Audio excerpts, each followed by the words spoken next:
एक आदमी पहली बार परिवार के जागरण समारोह में भाग ले रहा है, लेकिन उसने अपनी बहन को चौंका दिया जिसे तलवार की संत कहा जाता है, सिर्फ इसलिए क्योंकि मुझे परिवार का हिस्सा माना जाता था। इतिहास का सबसे बेकार सीधा वंशज। इस समय पूरी तरह से नकल कर ली है। परिवार के सबसे शक्तिशाली पूर्वज की पूर्ण शक्ति। लेकिन ठीक 2.5 घंटे पहले मैं अभी भी था बस एक साधारण मेडिकल सैनिक, क्योंकि श्राप की शक्ति हर पल रहती है, इस दुनिया को नष्ट कर रही है। वे इंसान जो श्राप की शक्ति के आक्रमण का विरोध नहीं कर सकते, अंततः पूरी तरह से पागल राक्षसों में बदल जाएंगे। बाद में इन घूमते हुए मरे हुओं से लड़ने के लिए कई नायक एकत्रित हुए और स्थापना की स्काई जनरेशन नाम का एक संगठन। और मेरा काम किसी भी समय तैयार रहना था। संगठन के नेता आर्थर के लिए अलग करना वह श्राप जो उसने युद्ध में दुर्भाग्य से प्राप्त किया था। इस समय केवल एक बैंगनी ऊर्जा देखी जा सकती है। मेरे शरीर से अचानक फूट पड़ी। यह विल्हेम परिवार के परित्यक्त बेटे का तुरूप का पत्ता है। यह एक ऐसा कौशल भी है जिसे पूरा परिवार चोरी का कौशल मानकर तिरस्कार करता है। और जब श्राप को जबरन अलग किया जा रहा था, उस पल मैंने अचानक अपना शरीर झुका लिया। काले खून की एक धारा अनियंत्रित होकर मुंह से बाहर निकल आई। हालांकि ब्लैक ईटिंग एक ऐसा कौशल है जो श्राप चुरा सकता है, लेकिन इस दौरान यह मुझे बहुत गंभीर चोट पहुंचाएगा। कुछ ही दूरी पर युद्ध के मैदान में डेथ नाइट एक विशाल काले दरांती को लहरा रहा है। वह दुनिया को तबाह कर देने वाली भयानक आभा सभी का दम घोंट रही है। सिर्फ इतने लोगों के साथ डेथ नाइट का मुकाबला करना चाहते हो? यह बस एक बहुत बड़ा मजाक है। अभी बात खत्म भी नहीं हुई थी कि आर्थर के हाथ की लंबी तलवार एक तेज आवाज के साथ जमीन पर गिर गई। आवाज सुनकर 3 महिलाएं तुरंत वहां इकट्ठा हो गईं और आर्थर को कसकर गले लगा लिया। यह देखकर मैंने अचानक 2 बार सूखी हंसी हंसी। स्काई जनरेशन संगठन के नेता के रूप में क्या यह कमीना जानता है कि वह खुद आखिर कर क्या रहा है? आर्थर की ठंडी आवाज फिर धीरे धीरे गूंजी। अब इसे यहीं खत्म करते हैं। दुनिया की उम्मीद बहुत पहले ही खत्म हो चुकी है। अब जो कुछ भी किया जा रहा है वह सिर्फ एक व्यर्थ प्रयास है। इन बातों ने मुझे अचानक अपना सिर उठाने पर मजबूर कर दिया। हार मान रहे हो? आर्थर, तुम जैसे इंसान की हिम्मत कैसे हुई ऐसी बात कहने की? क्या तुम जानते हो तुम्हें यहां तक पहुंचाने के लिए कितने लोगों की हड्डियां भी नहीं बची? हर कोई दुनिया की शांति के लिए अपनी आखिरी ताकत लगा रहा है, और तुम सिर्फ महिलाओं के साथ समय बिताने के बारे में सोच रहे हो। बेहतर होगा कि तुम अपना मुंह बंद रखो।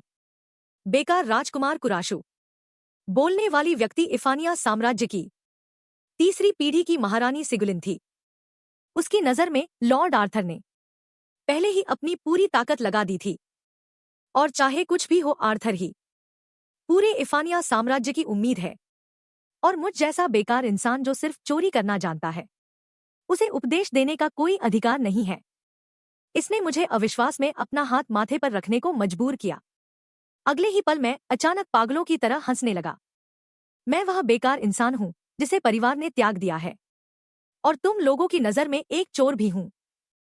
लेकिन अगर मुझ जैसा बेकार इंसान न होता तो तुम लोग शायद बहुत पहले ही युद्ध के मैदान में मांस के एक लोथड़े में बदल चुके होते। यह कहकर मैंने अपनी रून से ढकी उंगली उठाई और फिर उन महिलाओं की ओर इशारा किया जिन्हें आर्थर बचा रहा था। तुम सब लोग मेरी बात ध्यान से सुनो। मेरे चोरी के कौशल के बिना तुम लोग कभी भी केंद्रीय युद्ध के मैदान तक नहीं पहुंच पाते। फिर मेरी नजर सबसे पहले टिकी लाल बालों वाली जादूगरनी अबेला पर। वह मैजिक टॉवर से स्काई जनरेशन की सदस्य है। इस समय वह चिंता के साथ आर्थर की ओर देख रही है। अबेला, क्या तुम भी भूल गई हो? अगर तुम अपनी आवाज खो देती हो तो तुम जादू का उपयोग नहीं कर पाओगी। तुमने ही बार बार मुझसे अपना श्राप चुराने की भीख मांगी थी, लेकिन जब मैं श्राप के दुष्प्रभाव को झेल रहा था और मुझे दवाओं की जरूरत थी, तब तुमने बिना किसी हिचकिचाहट के मुझ पर हमला किया था। फिर मैंने भाला लिए हुए मर्लिन डायना की ओर देखा। वह इफानिया साम्राज्य की सबसे प्रसिद्ध निशानेबाज है। जब तुम श्राप से तड़प रही थी और घुटनों के बल रो रही थी और मुझसे श्राप हटाने की भीख मांग रही थी, तब तुम्हारा चेहरा ऐसा उदासीन नहीं था, क्योंकि श्राप के रून्स अभी भी फैल रहे हैं। मेरा मुश्किल से खड़ा शरीर थोड़ा डगमगाता हुआ लग रहा है। और अंत में तुम सिगलिन, इफानिया साम्राज्य की तीसरी पीढ़ी की महारानी के रूप में। जब हम अकादमी में थे तभी से, क्योंकि मैं स्टालिन साम्राज्य के गुट से था, तुमने हर कदम पर मुझे निशाना बनाया।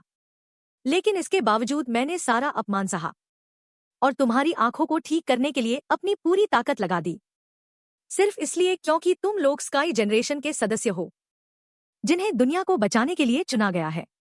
और मैं सिर्फ एक बेकार इंसान हूं जिसमें युद्ध की कोई प्रतिभा नहीं है, और तुम लोगों की नजर में एक ऐसा चोर जिसे कहीं भी छोड़ा जा सकता है। यह कहकर मैंने चुपचाप आर्थर की आंखों में देखा, जिनमें अडिग विश्वास भरा था। लेकिन अब तुम सब कुछ छोड़ना चाहते हो। आखिर किस लिए? मैंने तुम्हें देखा था, भले ही तुम नेतृत्व कर रहे थे उन लोगों का जो तुम्हें नहीं समझते थे, तब भी तुम हमेशा स्काई जनरेशन की अग्रिम पंक्ति में खड़े रहे। इसीलिए मैंने तुम्हारे साथ रहने का फैसला किया था। लेकिन आखिरी क्षण में आकर तुम इतनी आसानी से हार क्यों मान रहे हो? आर्थर ने यह सुनकर धीरे से अपना सिर उठाया। जैसा कि उसने पहले कहा था, यह दुनिया पूरी तरह से अपने अंत पर पहुंच गई है। वह जो करना चाहता है वह है सब कुछ गिराकर फिर से शुरू करना। और इसका कारण यह है कि उसने एक से अधिक बार दुनिया के विनाश का अनुभव किया है, क्योंकि उसकी प्रतिभा क्षमता का नाम रिग्रेशन है। मेरे चेहरे के भाव जम गए और मेरा दिमाग सुन्न हो गया। मैंने कभी नहीं सोचा था कि मेरे सामने खड़ा मसीहा वास्तव में ऐसी विपरीत क्षमता रखता है। आर्थर की नजर फिर उसके पास खड़ी 3 महिलाओं पर पड़ी, और इस बार उसने हासिल किया है यादों को विरासत में पाने का कौशल, पिछले अनुभवों के साथ फिर से शुरुआत करना। अगली दुनिया में विनाश को रोकने की संभावना अधिक होगी, इसलिए वह उन तीनों के साथ एक नई यात्रा शुरू करना चाहता है। मेरी आवाज अविश्वास से कांप रही थी। तो इस सब में मेरा क्या स्थान है? आर्थर की आंखों की चमक अचानक बर्फीली ठंडी हो गई। जहां तक तुम्हारी बात है तो तुम्हें वापस ले जाने की कोई जरूरत नहीं है। यह वाक्य बिजली गिरने जैसा था, जिसने मेरे दिल पर जोर से प्रहार किया और मेरे सारे विश्वास को पूरी तरह से रहा दिया। आर्थर के चेहरे पर अभी भी तिरस्कार का भाव था। तुम्हारा वह कौशल जिसका नाम ब्लैक ईटिंग है, वह वास्तव में बहुत उपयोगी है। वह आसानी से उन शक्तिशाली श्रापों को चुरा सकता है जिन्हें हटाया नहीं जा सकता। लेकिन इन श्रापों की बाधाओं के कारण ही मेरा शरीर और आत्मा अपनी चरम सीमा तक टूट चुके हैं। इसलिए थके हुए मन और शरीर और श्रापों से भरे हुए तुम्हारे साथ वापस जाने का कोई मतलब नहीं है। इसके बजाय एक साफ सुथरे नए जन्म वाले तुम्हारे साथ वापस जाना अधिक कुशल होगा। मेरी पुतलियां अचानक फैल गईं। आंसू अब और नहीं रुक सके और गालों पर बहने लगे। तो मैं शुरू से अंत तक सिर्फ एक उपयोग करके फेंकने वाली वस्तु था। इस आदमी ने कभी मुझे अपना साथ देने वाला साथी नहीं माना था। आर्थर ने मेरी ओर देखते हुए एक क्रूर मुस्कान दी। इतना चिंता करने की जरूरत नहीं है। अगली दुनिया में या उसके बाद की दुनिया में भी वह मेरा अच्छी तरह से उपयोग करेगा। इसलिए कृपया इस दुनिया को अलविदा कहें। विल्हेम परिवार के बेकार राजकुमार कुराशु। वास्तव में मुझे बहुत पहले ही समझ जाना चाहिए था। अगर आर्थर ने सच में मुझे अपना साथी माना होता, तो जब स्काई जनरेशन के बाकी लोग मुझे नजरअंदाज और बहिष्कृत कर रहे थे, तब आर्थर कभी भी चुपचाप खड़ा नहीं रहता। मैंने अपने दांत भींच लिए और मेरे दिल में अचानक एक पागलपन भरा जुनून पैदा हो गया। मुझे अचानक अपने ब्लैक ईटिंग कौशल की याद आई। ऐसा लगता है कि यह न केवल श्राप चुरा सकता है, बल्कि दूसरों के प्रतिभा कौशल पर भी समान रूप से प्रभावी है। बस कौशल चुराने की कठिनाई श्राप चुराने से कहीं अधिक है। इसलिए मैंने कभी आर्थर पर इसकी कोशिश नहीं की थी। लेकिन अब यही मेरे जीवित रहने का एकमात्र मौका है। अगले ही पल अंधेरे की ऊर्जा ज्वार की तरह पागड़ों की तरह मेरे शरीर में समा गई, और मैंने भी एक ऐसी मुस्कान दी जो पागलपन की चरम सीमा पर थी। कौशल सक्रिय करें, ब्लैक ईटिंग। उसी समय आर्थर एक चमकदार रोशनी में नहाया हुआ था, जो रिग्रेशन की रोशनी थी। उसने नई दुनिया का स्वागत करने के लिए अपनी बाहें फैला दी। तभी कई काली परछाइयां मेरे शरीर से पागलों की तरह बाहर निकली। पलक झपकते ही वे आसमान को ढकने वाली एक विशाल हथेली में बदल गईं और दुनिया को तबाह कर देने वाली भयानक शक्ति के साथ आर्थर की जगह पर जोर से हमला किया। जब मैंने फिर से आंखें खोली तो मैं पूरी तरह सुन्न हो गया। क्या यह वह किंगसोंग विला नहीं है जहां मैं बचपन में रहता था? इससे भी अधिक चौंकाने वाली बात यह है कि उंगलियों से छूने पर त्वचा चिकनी और कोमल महसूस हुई। इसमें पिछले जन्म के श्रापों वाली खुरदरी बनावट बिल्कुल नहीं थी। अगले ही पल यादें ज्वार की तरह आने लगी। दुनिया की तबाही के बारे में वे भयानक दृश्य मेरे दिमाग में पागलों की तरह घूमने लगे। मैं अचानक बिस्तर पर उठकर बैठ गया। यादों में तो कड़ाके की ठंड वाली सर्दी थी। मैं बर्फ से ढकी पहाड़ की चोटी पर खड़ा होकर देख रहा था। आर्थर और अन्य लोग बेरुखी से जा रहे थे, लेकिन अब त्वचा जो महसूस कर रही है वह भीषण गर्मी की जलन है। इसने मुझे धीरे से हंसने पर मजबूर कर दिया। मैंने वास्तव में आर्थर के रिग्रेशन कौशल को चुरा लिया था, लेकिन हंसते हंसते मेरा चेहरा भ्रमित हो गया। आखिर मैंने इसे कैसे चुराया?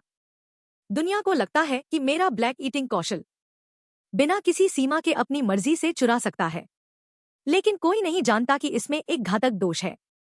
वह यह है कि हर बार जब कौशल सक्रिय होता है तो तुरंत एक ताला बन जाता है।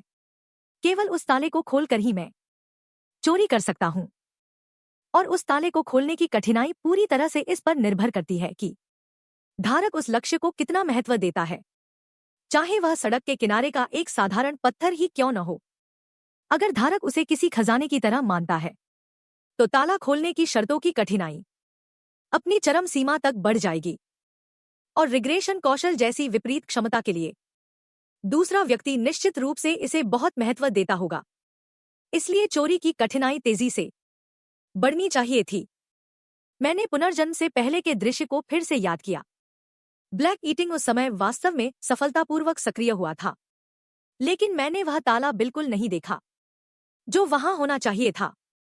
अगर वहां कोई ताला ही नहीं था तो क्या इसका मतलब यह है कि आर्थर पहले से ही उस कौशल को छोड़ना चाहता था?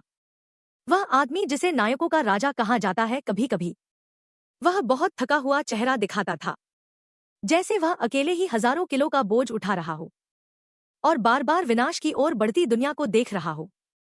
शायद उसके लिए अंतहीन रिग्रेशन पहले से ही एक श्राप जैसा था, जिसने उसे मानसिक और शारीरिक रूप से इतना थका दिया था कि वह और सहन नहीं कर सका। काफी समय बाद मैंने धीरे से अपना सिर उठाया। वैसे यह भी अच्छा ही है। मैंने बस वही चीज ले ली जिसे तुम इतनी शिद्दत से फेंकना चाहते थे। इसलिए आर्थर, तुम्हें वास्तव में मेरा शुक्रिया अदा करना चाहिए। फिर कमरे से बाहर निकलने से पहले मैंने आईने में खुद को देखा। शरीर की बनावट लगभग 10 साल के आसपास थी। कद बहुत लंबा नहीं था, लेकिन बाजुओं पर मांसपेशियों की रेखाएं मजबूत और कसी हुई थी। यह सब सालों के तलवारबाजी के अभ्यास का परिणाम था। आखिर मेरे पीछे पूरे स्टालिन साम्राज्य का सबसे शक्तिशाली योद्धा परिवार विल्हेम जो था। यादों के आधार पर अनुमान लगाया जाए तो अभी मेरी उम्र परिवार के प्रमाणन समारोह में शामिल होने से ठीक पहले की है, और वह तथाकथित प्रमाणन समारोह तो विल्हेम परिवार के लिए सबसे महत्वपूर्ण आयोजन है। यह तय करता है कि परिवार का सदस्य किस देवता के साथ अनुबंध कर सकता है और उसे किस तरह का कौशल प्रदान किया जाएगा। इसे अपनी शक्ति साबित करने का अंतिम अवसर कहा जा सकता है। अनुबंध करने वाले देवता का स्तर जितना ऊंचा होगा, उस सदस्य का भविष्य उतना ही उज्जवल होगा। इसलिए परिवार के प्रत्यक्ष वंशजों को हमेशा से बहुत संजोकर रखा जाता रहा है, लेकिन मैं परिवार का इकलौता अपवाद था। जन्म से ही बिना किसी मार्शल आर्ट प्रतिभा के प्रमाणन समारोह में मुझे किसी भी देवता का आशीर्वाद नहीं मिला और मैं पूरे परिवार के लिए हंसी का पात्र बन गया। इसके बाद मुझे बेरहमी से मुख्य घर से निकाल दिया गया और निर्वासित कर दिया गया, इस पाइनविले हवेली में, जो विशेष रूप से हारने वालों के लिए है। लेकिन कोई नहीं जानता कि जिसे पूरा परिवार एक बेकार कचरा मानता है, इस वक्त उसके दिमाग में दुनिया के अंत के सारे रहस्य छिपे हैं। वह एक ऐसा कयामत का दिन था जिसे नीले आकाश की पीढ़ी भी रोकने में असमर्थ थी। तो एक लौटने वाले के रूप में शायद मैं इस सब को होने से रोक सकूं। फिर मैंने अपनी मुट्ठी जोर से भींच ली। मेरी आंखों में एक दृढ़ निश्चय की चमक उठी। यह सवाल नहीं है कि मैं इसे कर सकता हूं या नहीं, बल्कि यह कि मुझे इसे करना ही होगा। अगर दुनिया नष्ट हो गई तो मैं भी इसके साथ ही खत्म हो जाऊंगा। जैसे ही मैं सीढ़ियों के पास पहुंचा, एक परिचित आकृति ने मेरी आंखों की पुतलियों को सिकोड़ दिया। बूढ़ा बटलर एरियोडो मुझे झुककर प्रणाम कर रहा था। मेरी मूल यादों में पाइनविले हवेली का यह इकलौता बटलर ही वह व्यक्ति था जिसने वास्तव में मेरी देखभाल की थी। लेकिन मेरे 14 साल के होने पर वह मेरे बड़े भाई के आदेश पर मुझे गुप्त रूप से जहर दे देगा। वह मेरे जीवन में पहली बार मिला धोखा था। इसके बाद मैं गहरी सोच में डूब गया। मेरी सौतेली बहन चार्लोट, वह पूरे विल्हेम परिवार की हजारों सालों में एक बार पैदा होने वाली प्रतिभा है, और 15 साल की उम्र में ही उसने स्वॉर्ड सेंट, तलवार संत की उपाधि प्राप्त कर ली थी। और इसी वजह से विल्हेम परिवार अपनी गिरावट से उभरने और अपनी प्रतिष्ठा बहाल करने में सफल रहा। जबकि परिवार के प्रत्यक्ष वंशज बेलोगिन विल्हेम चार्लोट की पीठ को अपनी कुटिल निगाहों से घूर रहे थे।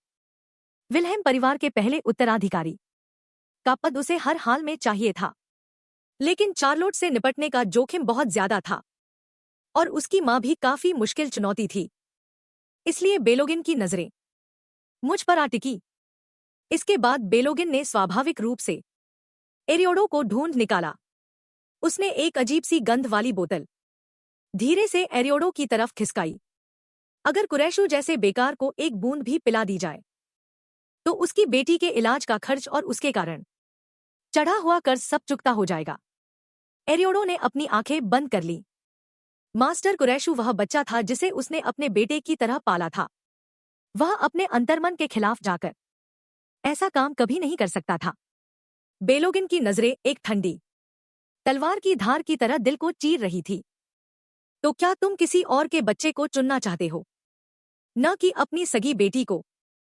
पिछले जीवन में यह दिन एरियोडो द्वारा मुझ पर हमला करने का समय होना चाहिए था, लेकिन वह फिर भी खुद को इस बात के लिए मना नहीं पाया और अंत में उसने खुद को खत्म करने का रास्ता चुना। अपने अपराध बोध को न जीत पाने वाले एरियोडो ने जहर वाला वह सूप खुद पी लिया जो मेरे लिए था, और बेहोश होकर ठंडे फर्श पर गिर पड़ा। अपने सामने जीवित एरियोडो को देखकर मेरे स्वर में जरा भी गर्माहट नहीं थी।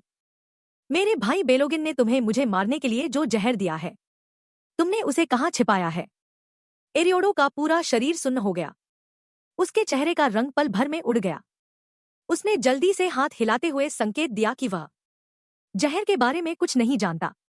मैं एक कदम आगे बढ़ा और कहा, क्या तुम अंत तक मूर्ख बनने का नाटक करने वाले हो? अपनी बेटी के इलाज के लिए तुमने मुझे जैसे बेकार इंसान को त्यागने की तैयारी कर ली थी। यह सुनकर एरियोडो का चेहरा पीला पड़ गया और मैंने मन ही मन एक हल्की आह भरी। पिछले जीवन में इसी तरह के दबाव ने अंततः उसे मौत के रास्ते पर धकेल दिया था, और मेरी वजह से ही उसे इस तरह का आदेश मिला था। एरियोडो वहीं स्तब्ध खड़ा रह गया।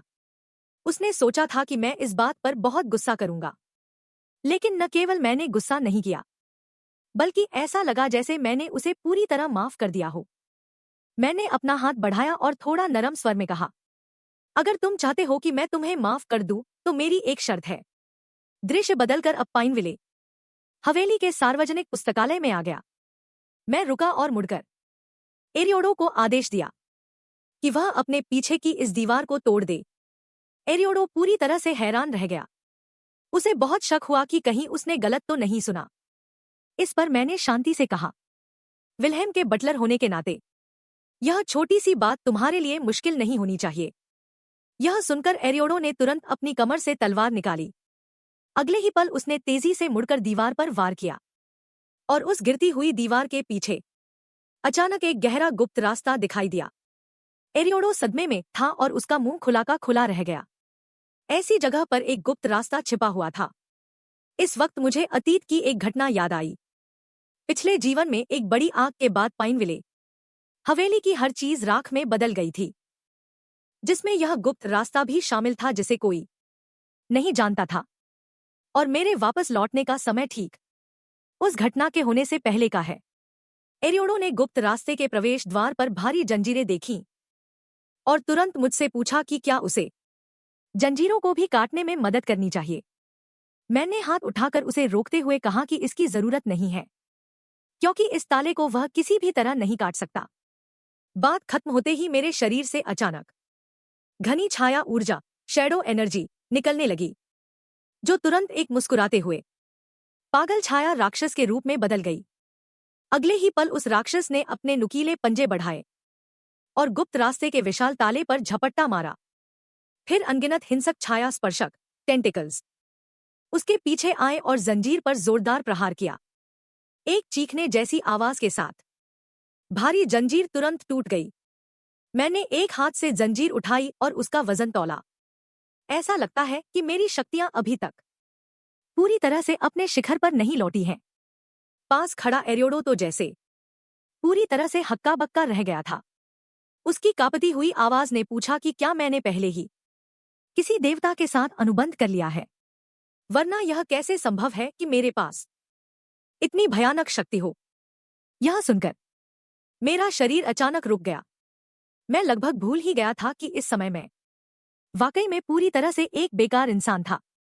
इसलिए मैंने गोलमोल जवाब दिया कि ऐसा ही समझो, बस एक मामूली और महत्वहीन देवता के साथ अनुबंध किया है। जहां तक पुस्तकालय की बात है, अगर तुम पिता को रिपोर्ट करना चाहते हो तो तुम्हारी मर्जी। इस वक्त एरियोडो पहले से ही गहरे सदमे में डूबा हुआ था। कल तक मैं ऐसा लग रहा था जैसे मैंने जीने का मकसद खो दिया हो और एक जिंदा लाश बन गया हूं।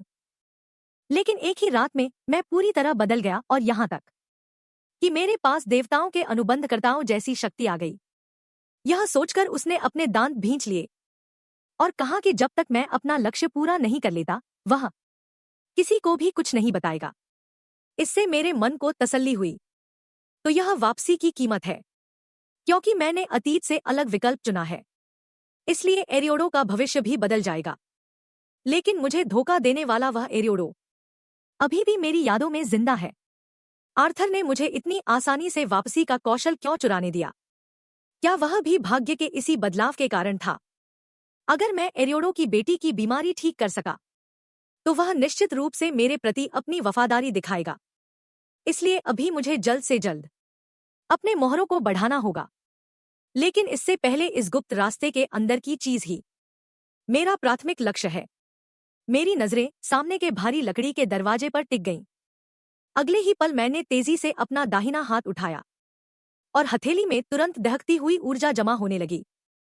उस भीषण गर्मी से आसपास की हवा भी कांपने लगी थी और मेरे पूरे शरीर पर रोंगटे खड़े हो गए थे। यह तीव्र एहसास गलत नहीं हो सकता। पूर्वज डेमारिस की गुप्त तकनीक यही है, क्योंकि सामने का यह गुप्त रास्ता वास्तव में विल्हेम परिवार का ही गुप्त रास्ता है।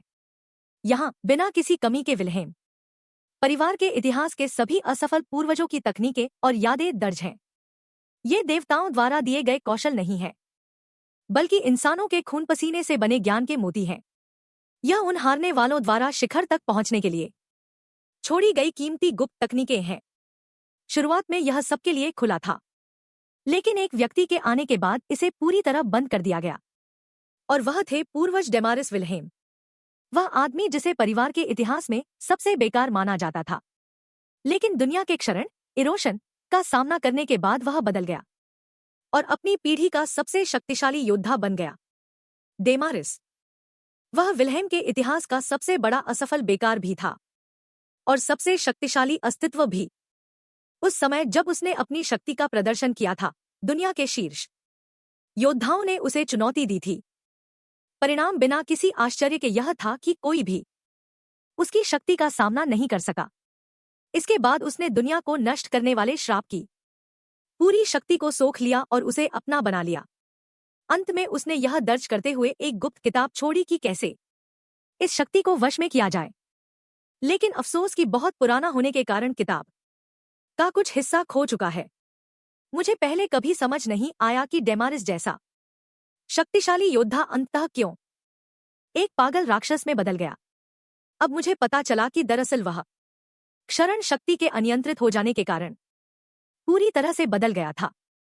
पिछले जीवन में दुनिया के क्षरण का श्राप मिलने के बाद मैंने ब्लैक ईटर कौशल का उपयोग किया था श्राप की शक्ति को कमजोर करने के लिए, और फिर बाकी श्रापों का उपयोग करके उसे बेअसर किया और किसी तरह बच पाया।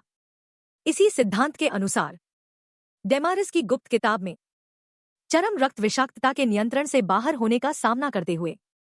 अगर मैं एक ऐसा श्राप चुरा सकूं जो इसे नियंत्रित कर सके, तो मैं इस शक्ति को बेअसर कर सकता हूं। दो शक्तियों के टकराने और एक दूसरे को निगलने के बाद मैं भी बिल्कुल डेमारिस की तरह शक्तिशाली बन जाऊंगा। यह सोचकर मैंने एरियोडो को भारी आवाज में आदेश दिया, आज से कोई भी व्यक्ति पाइनविले हवेली में प्रवेश नहीं करेगा। विल्हेम का मुख्य घर उसी समय। बेलोगिन ने अपने हाथ में मौजूद पत्र को गुस्से में फाड़ दिया। उस घोषित बेकार व्यक्ति के लिए। एरियोडो, तुम्हारी हिम्मत कैसे हुई उसके सुझाव को ठुकराने की? और वह तथाकथित तलवारबाजी की प्रतिभावान शार्लोट भी, और साथ ही मुझ जैसा निकाला गया बेकार व्यक्ति। ये सब इस समय उसे बहुत क्रोधित कर रहे थे। और अगर उस महिला का गंदा खून इसमें नहीं मिला होता, तो वह और उसकी बहन लिलिथ वंश की मुख्य स्थिति को बनाए रख सकते थे। यह सोचकर उसने अपने मातातो को तुरंत इशारा किया, पाइन हवेली की ओर एक बार जाने के लिए, यह पता लगाने के लिए कि वह बूढ़ा एरियोडो अचानक अपना विचार क्यों बदल बैठा। हालांकि माथत के चेहरे पर हिचकिचाहट के भाव थे। एरियोडो हाथ में लंबी तलवार लिए मुख्य द्वार पर किसी द्वारपाल देवता की तरह पहरा दे रहा था। उसने कहा कि परिवार का मुखिया भी अपनी मर्जी से अंदर नहीं जा सकता, और इस समय गुप्त पुस्तकालय के भीतर मैं पालथी मारकर बैठा हुआ हूं। मेरे चारों ओर कुछ ऐसी डरावनी छाया ऊर्जा घूम रही है। कुछ क्षण बाद मेरे होठों पर धीरे से एक मुस्कान आ गई। क्या आखिरकार विशेषज्ञ स्तर की शुरुआत होने वाली है? तो इस दुनिया का आभा क्षेत्र कुल 4 स्तरों में विभाजित है, जो है आभा क्षेत्र उपयोगकर्ता, आभा क्षेत्र विशेषज्ञ, आभा क्षेत्र मास्टर और आभा क्षेत्र सम्राट। पहले चरण का आभा क्षेत्र उपयोगकर्ता केवल युद्ध ऊर्जा का उपयोग करना सीखने की अवस्था में होता है। दूसरे चरण का आभा क्षेत्र विशेषज्ञ लगभग साधारण मनुष्य और प्रतिभाशाली के बीच की विभाजक रेखा है। यह सबसे अधिक संख्या वाला चरण भी है आभा विशेषज्ञ। और शार्लोट, जो मुझसे केवल 2 साल बड़ी है, वह पहले से ही आभा मास्टर के स्तर के करीब है। पुनर्जन्म लेकर वापस आने के बाद भी उसकी प्रतिभा अभी भी मुझे आश्चर्यचकित करती है। लेकिन जल्द ही मेरी निगाहें जम गईं। पर शार्लोट जैसे राक्षस भी दुनिया के विनाश के सामने उतने ही असहाय थे। अभ्यास समाप्त करने के बाद मैंने तौलिया लिया और लापरवाही से पसीना पोंछने लगा। हैरान था कि एरियोडो क्यों विशेष रूप से यहां मेरा इंतजार कर रहा था। अगले ही पल एरियोडो के हाव भाव अचानक गंभीर हो गए। मेरी मंगेतर कुमारी बियांका हार्डनहार्ट्स इस समय पाइन हवेली पहुंच चुकी है। इससे मेरी आंखें अचानक फैल गईं। दिमाग में तुरंत वह खौफनाक नाम कौंध गया, सफेद दानव बियांका, वह जो भविष्य में विश्व संक्षारक की कठपुतली बन जाएगी और अपने हाथों से दुनिया के विनाश का कारण बनेगी। वह जिसने दुनिया के 10 सबसे शक्तिशाली लोगों में से एक को हराया और अकेले अपने दम पर पूरे महाद्वीप को थर्रा देने वाला एक भयानक अस्तित्व। पर इस समय आंगन में वह छोटी सी आकृति, स्पष्ट रूप से केवल हार्डनहार्ट्स परिवार की एक उपेक्षित छोटी बेटी है। विल्हेम परिवार मुझ जैसे बेकार को छोड़ना चाहता है, और उत्तर पर शासन करने वाला हार्डनहार्ट्स परिवार विवाह के माध्यम से सबसे मजबूत युद्ध कौशल वाले परिवार के साथ संबंध बनाना चाहता है। इस सौदे का सार बस इतना है कि दोनों पक्षों ने हमें इस्तेमाल करने योग्य औजारों की तरह समझा है। मैंने अपनी ठुड्डी को सहारा दिया और मेरी आंखों में चतुराई चमक उठी। असल में मैंने खुद बियांका को ढूंढने की योजना बनाई थी। उम्मीद नहीं थी कि वह खुद चलकर मेरे पास आएगी, और मैं बहुत अच्छी तरह जानता हूं बियांका की असलियत को। उत्तरी शासक हार्डनहार्ट्स परिवार की छोटी बेटी, क्योंकि उसकी मां के गर्भवती होने के दौरान उन पर विश्व संक्षारण का श्राप लगा था। इसलिए स्नो पपेट नाम का यह श्राप सीधे मां के रक्त से विरासत में मिला, और उसके जन्म के साथ ही एक ऐसा कलंक बन गया जिससे छुटकारा पाना असंभव था। वह श्राप आत्मा में इतना गहरा समाया है कि सबसे अच्छे श्राप हटाने वाले भी बेबस हैं। प्रदूषित शरीर होने के कारण वह देवताओं के साथ अनुबंध भी नहीं कर सकती। वह अपनी मां के जीवन की कीमत पर पैदा हुई बच्ची है। यहां तक कि जन्म से ही उसे अशुभ माना जाता रहा है। हार्डनहार्ट्स परिवार में उसने बहुत उपेक्षा और तिरस्कार सहा है। उस हिसाब से क्या बियांका अभी मुझसे बहुत नफरत करती होगी? फिर मैंने राहत की मुस्कान बिखेरी। पर इससे कोई फर्क नहीं पड़ता जब तक यह मेरे द्वारा उसका श्राप छीनने में बाधा न बने, क्योंकि यह स्नो पपेट श्राप ही मेरी योजना में उस नियंत्रण का मुख्य हिस्सा है जो रक्त के जहर को नियंत्रण से बाहर होने से रोकेगा। तभी मेरे दिमाग में अचानक 5 महीने पहले का दृश्य कौंध गया। मैंने कठोर स्वर में मना कर दिया था, मिलने आई बियांका को बाहर निकल जाओ। तुम हार्डन परिवार के लोग बस विल्हेम परिवार की शक्ति के भूखे हो, इसलिए मेरी मंगेतर होने का नाटक करना बंद करो। याद है बियांका ने तब अपनी मुट्ठियां कस ली थी जब उसने अपने सामने दरवाजे को जोर से बंद होते देखा था, उसे अकेले उस खाली और ठंडे गलियारे में छोड़कर। और उसके पिता की बातें अभी भी उसके कानों में गूंज रही थी। हार्डन हार्ट्स परिवार के अस्तित्व के लिए उनके पास कोई विकल्प नहीं था। और बियांका, तुम दिखने में अच्छी हो, इसलिए तुम विल्हेम परिवार के छोटे बेटे को जरूर वश में कर लोगी। भले ही कोई भावना न हो, वह सही और गलत में भेद करना जानती थी। अगर परिवार ने राजनीतिक विवाह के लिए मजबूर न किया होता तो वह कभी भी उस तरह के अपशब्द बोलने वाले बेकार व्यक्ति से वास्ता नहीं रखती। दृश्य वापस पाइन हवेली के बैठक कक्ष में आता है। मेरे चेहरे पर इस समय एक कोमल मुस्कान थी। विश्वास नहीं होता कि इन नौकरों की हिम्मत कैसे हुई तुम्हें इतनी गर्म चाय देने की। मैं बाद में नौकरानियों से बात करूंगा। बियांका बिना किसी भाव के बैठी थी। उसके हाथों ने अनजाने में चाय के कप को कसकर पकड़ा हुआ था। यह देखकर मैंने जल्दी से खिड़की के बाहर इशारा किया और कहा कि आज मौसम अच्छा है, तो क्या हम साथ में आंगन में टहलने चलें? यहाँ शायद ऐसे कई फूल होंगे जो उत्तर में नहीं मिलते। यह कहकर मैंने एरियोडो को निर्देश दिया कि वह सूखे मेवे मंडप में भिजवा दे। मेरी मुस्कान अभी भी कोमल थी। बियांका, तुम इतनी दूर से आई हो, जरूर थक गई होगी। चूंकि हमारी सगाई हो चुकी है तो हमें एक दूसरे को अच्छी तरह जान लेना चाहिए। बियांका चुपचाप मेरे पीछे चल रही थी, पर उसके जवाब देने के लहजे में संदेह भरा हुआ था। इससे मैं खुद को पीछे मुड़कर मजाक करने से नहीं रोक पाया। तुम्हारा लहजा सुनने में ऐसा लग रहा है जैसे तुम किसी वरिष्ठ अधिकारी से बात कर रही हो, न कि अपने मंगेतर से। बियांका हालांकि खामोश रही, पर उसके मन के भीतर विचारों का तूफान उठ रहा था। कुछ तो गड़बड़ है, निश्चित रूप से कहीं कोई समस्या है।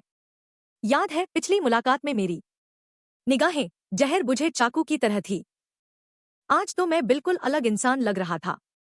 इससे भी अजीब बात यह थी कि उसने मुझे कभी नहीं बताया था कि उसे सूखे मेवे से संबंधित नाश्ता पसंद है। बियांका मेरी पीठ को देख रही थी और अचानक उसका दिल दहल गया। मारने की इच्छा। उसने मुझसे एक क्षण के लिए झलकने वाली जानलेवा भावना महसूस की। वह केवल वैसी आभा है जो जीवन मृत्यु के संघर्ष से गुजरे हुए व्यक्ति में ही होती है। यह निश्चित रूप से उस व्यक्ति की नहीं हो सकती जो केवल भाग्य को कोसता था और बेकार था। सच तो यह है कि मुझे अब याद नहीं कि अतीत में मैंने बियांका के साथ कैसा व्यवहार किया था, पर मुझे उसके चेहरे के इस ठंडे और दूर के भाव अच्छी तरह याद है, जो बिल्कुल वैसे ही थे जैसे उसके नॉर्थ सी मंडप के सामने मरने वाले दिन थे। यह सोचकर मेरे चेहरे पर तुरंत एक खुशनुमा मुस्कान आ गई। बियांका, तुम्हें इतना हैरान होने की जरूरत नहीं है।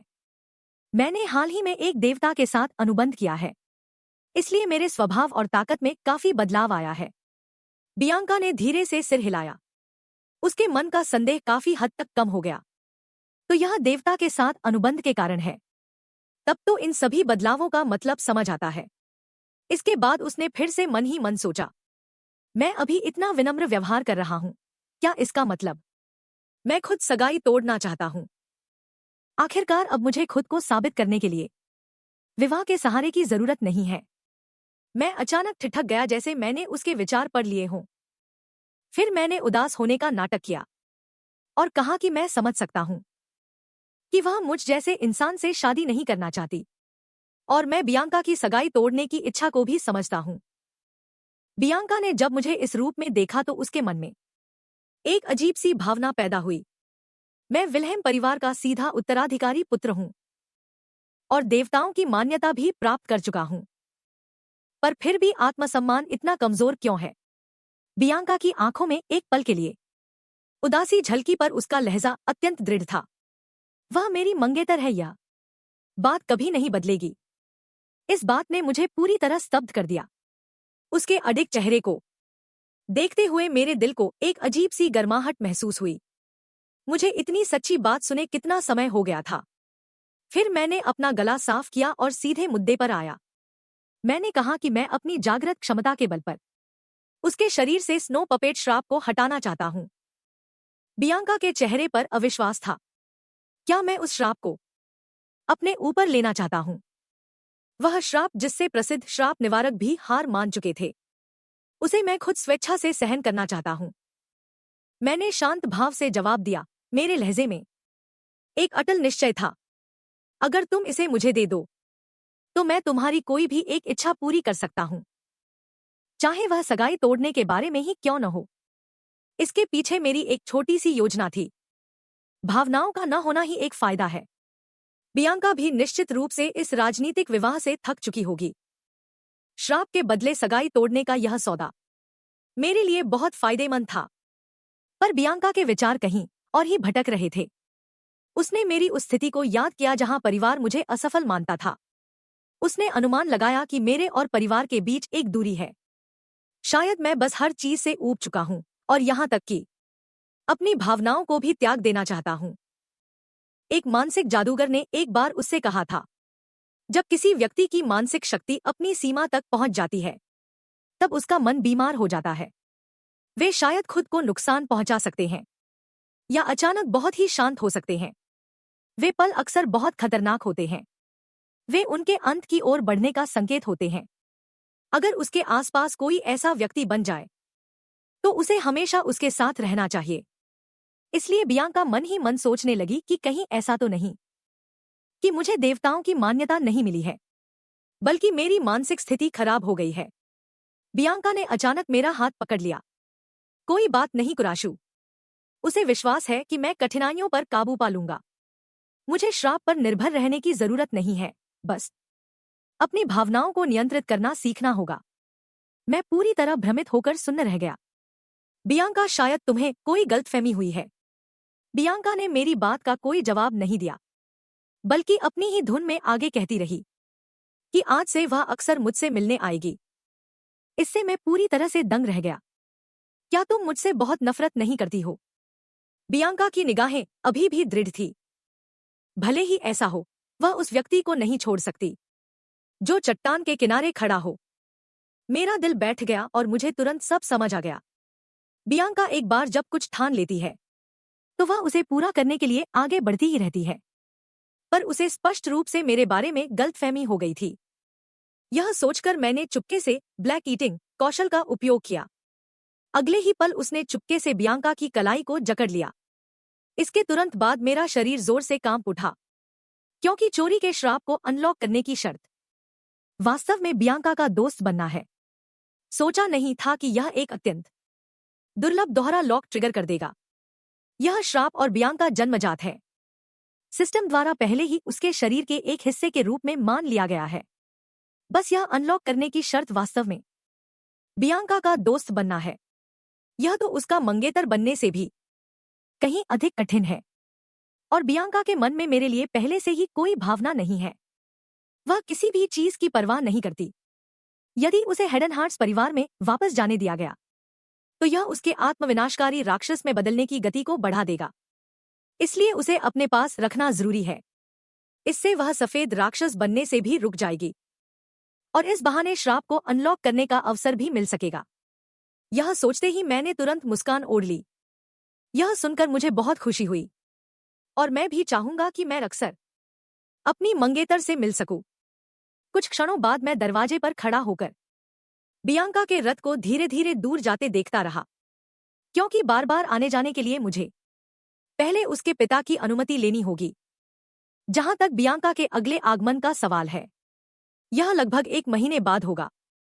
इसलिए उससे पहले मुझे कुछ और रहस्यमयी किताबें पढ़नी होंगी ताकि अपनी शक्ति बढ़ा सकूं। समय तेजी से बीता और अगला दिन आ गया। एक घोड़ा गाड़ी दरवाजे पर रुकी जो भरी हुई थी।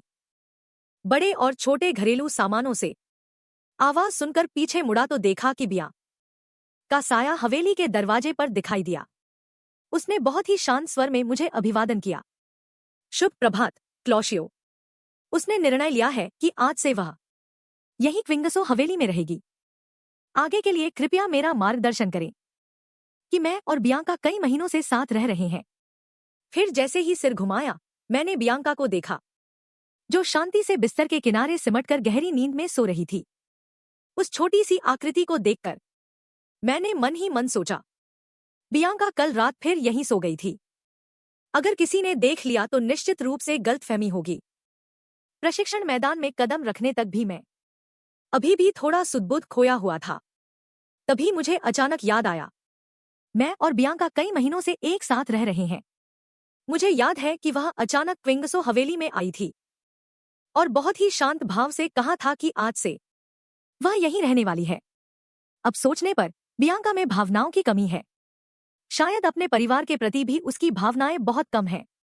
यह शून्यता शायद मेरे लिए एक बेहतरीन अवसर होगी बियांका का दोस्त बनने के लिए। समय तेजी से बीतता गया और देखते ही देखते साल का अंत आ गया।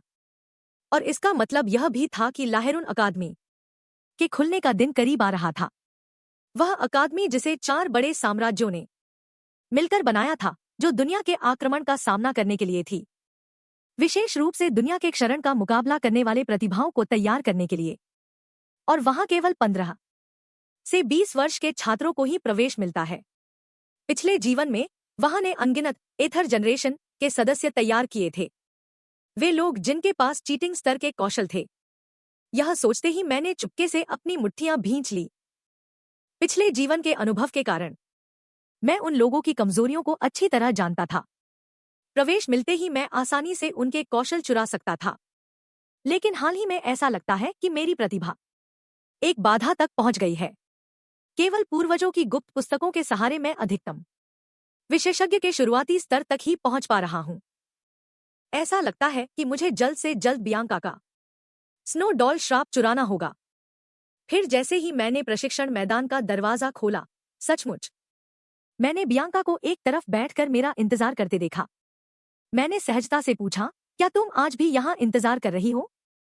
बियांका खड़ी हुई और गंभीरता से जवाब दिया, हाँ। वह मुझे अकेले किसी जगह पर नहीं रहने दे सकती। जब से बियांका यहाँ रहने आई है, वह एक नवजात पक्षी की तरह मेरे पीछे रहती है। यहाँ तक कि जब मैं शौचालय भी जाता हूँ तो वह पूछती है। इसने मुझे बेप्सी में अपना सिर खुजलाने पर मजबूर कर दिया। आखिर कब बियांका मुझे अपना दोस्त मानेगी? तभी बियांका अचानक एक किताब लिए वापस आई और मुझसे पूछा कि क्या हम बाहर खेलने चलें? उसे कुछ समय पहले ही स्टार होली लैंड का निमंत्रण मिला था। वह स्टालन साम्राज्य द्वारा नाबालिगों के लिए आयोजित एक वार्षिक सामाजिक कार्यक्रम था। जब तक कि कोई विशेष स्थिति न हो, निमंत्रण प्राप्त सभी कुलीनों को वहां जाना ही पड़ता है। मुझे तुरंत अपने पिछले जीवन की याद आ गई। वापसी से पहले मैं हमेशा खुद को क्विंगसो हवेली के अंदर बंद रखता था। इस कार्यक्रम के बारे में मुझे ज्यादा याद नहीं है, लेकिन वह लड़का भी वहां जरूर जाएगा और स्टार होली लैंड में भाग लेने वाले लोग शायद मेरी बदनामी के कारण बियांका की आलोचना कर सकते हैं। बियांका की आंखों में एक चमक थी। इससे कोई फर्क नहीं पड़ता। अपने साथी की रक्षा करना एक मंगेतर का कर्तव्य है। मैंने अपना हाथ बढ़ाकर धीरे से उसके सिर पर फेरा। बियांका, मैं तुमसे मंगेतर के रूप में नहीं पूछ रहा हूं। मैं तुम्हारी वास्तविक भावनाओं के बारे में पूछ रहा हूं। यह सुनकर बियांका अचानक कुछ कहने में असमर्थ हो गई। पिछले कुछ समय से मैं उसके साथ बहुत ही असामान्य रूप से अच्छा व्यवहार कर रहा था। मैं उससे पूछता था कि नाश्ते में क्या खाना है। मैं उसका हाथ पकड़कर लाइब्रेरी में किताबें पढ़ने जाता था। यह गर्माहट उसे हेडनहार्ट्स परिवार में कभी महसूस नहीं हुई थी। यह सोचते हुए बियांका ने सिर उठाया। उसकी निगाहें साफ और दृढ़ थी। वह मेरे साथ जाएगी, मंगेतर के रूप में नहीं, बल्कि अपनी व्यक्तिगत इच्छा से। कुछ दिनों बाद मैं और बियांका स्टार होली लैंड के बैंक्वेट हॉल में पहुंचे।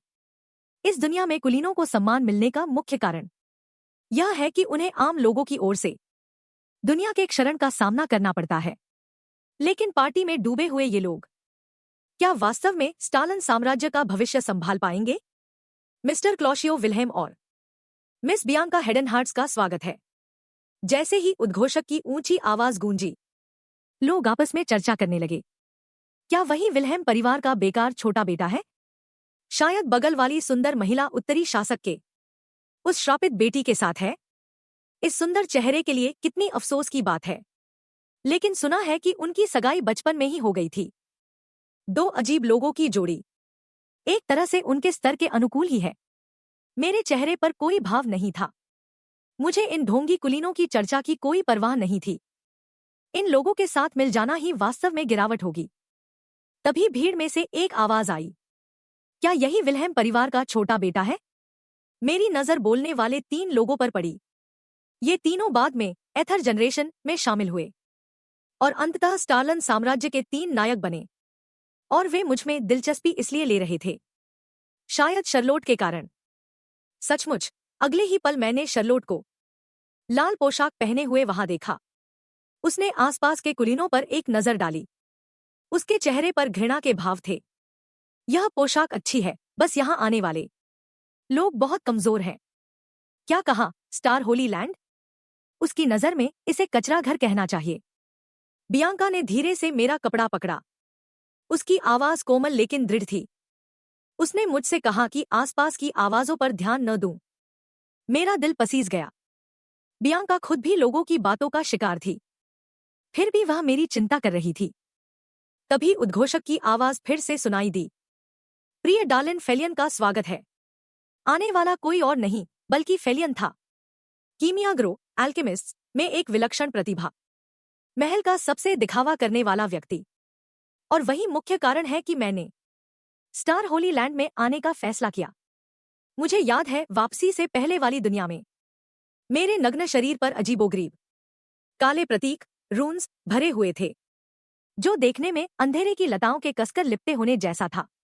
अगले ही पल एक उत्साहजनक आवाज अचानक मेरे कान में गूंजी, तुम्हारे पूरे शरीर पर श्राप के निशान हैं। आखिर क्या हुआ कि तुम ऐसे बन गए? फिर फेलियन करीब आया और ध्यान से उन प्रतीकों को देखने लगा।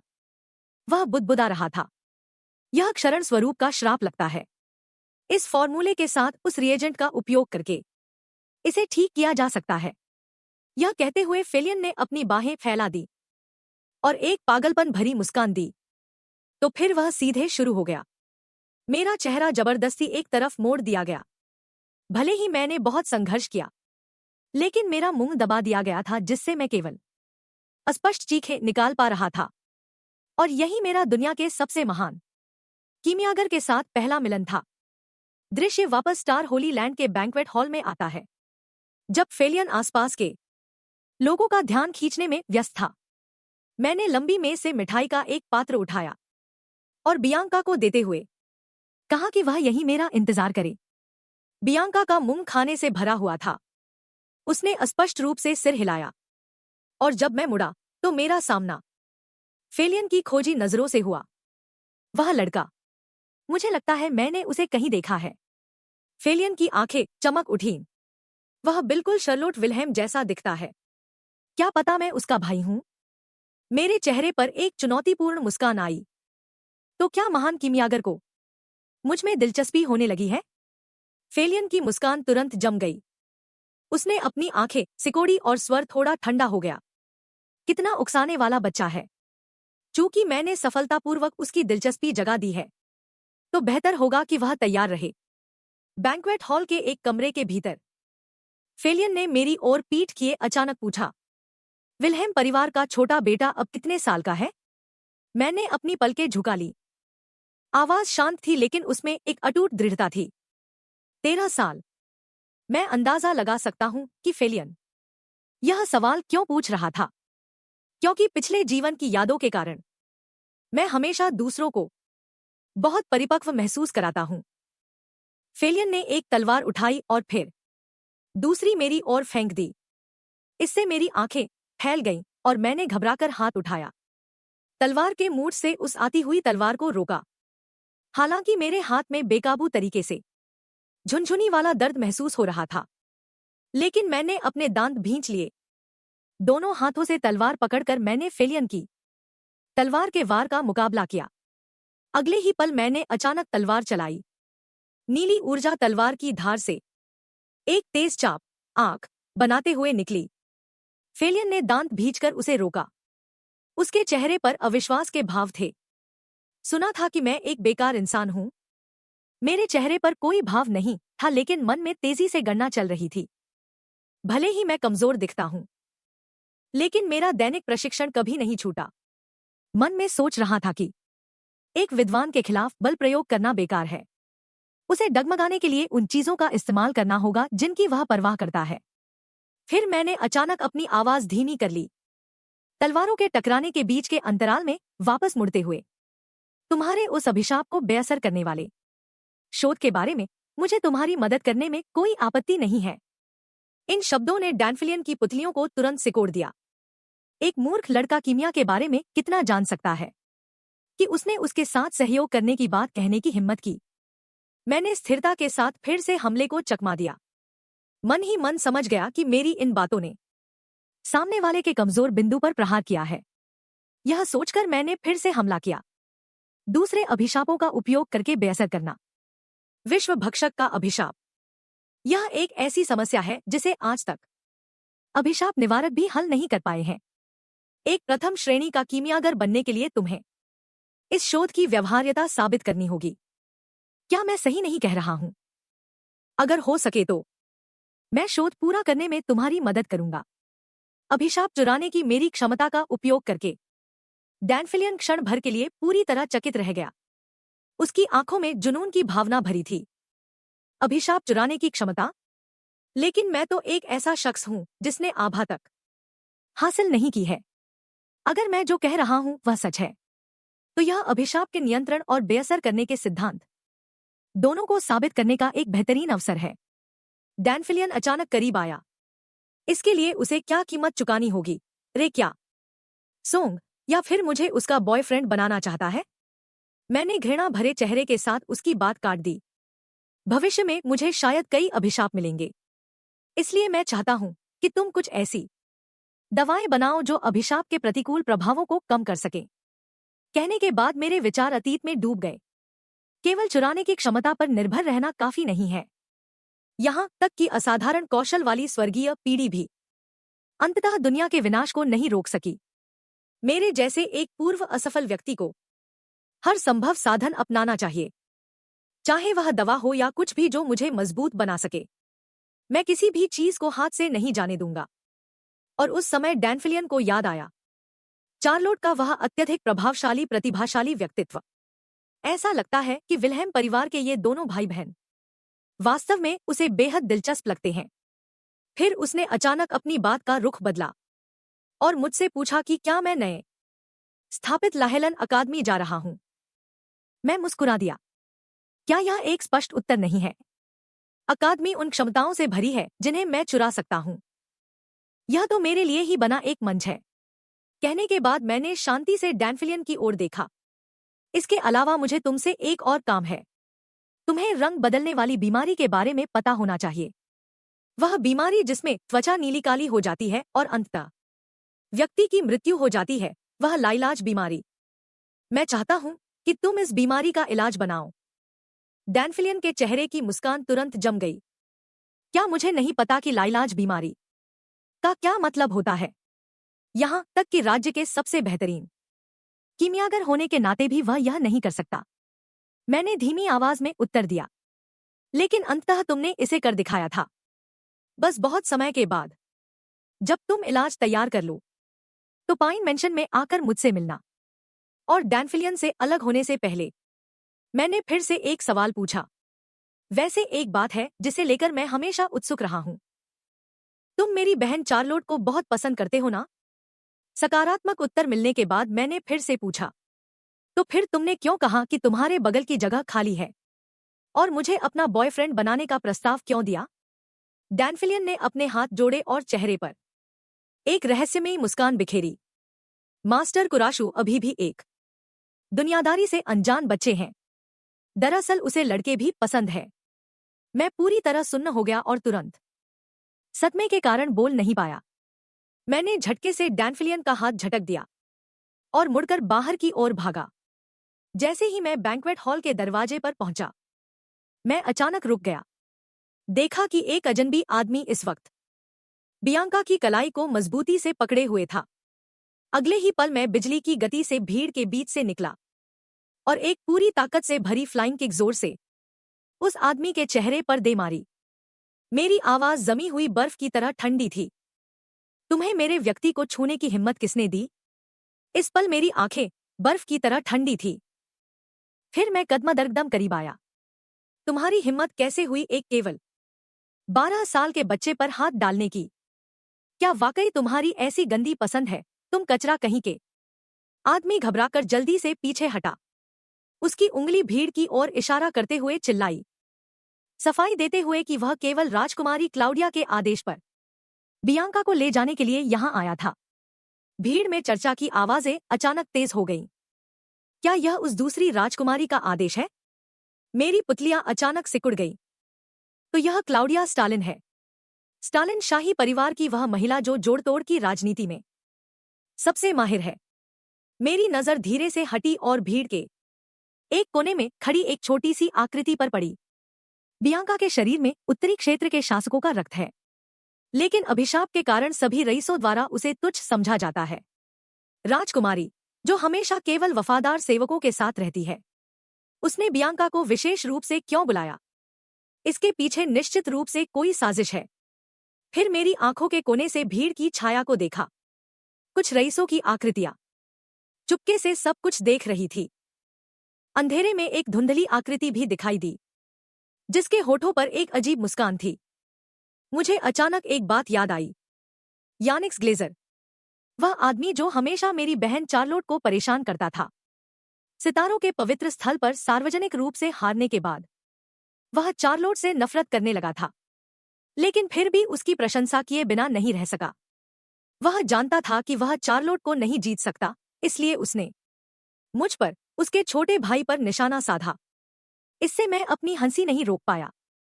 कितनी घटिया योजना है। यह आदमी बियांका को इसमें क्यों घसीटना चाहता है?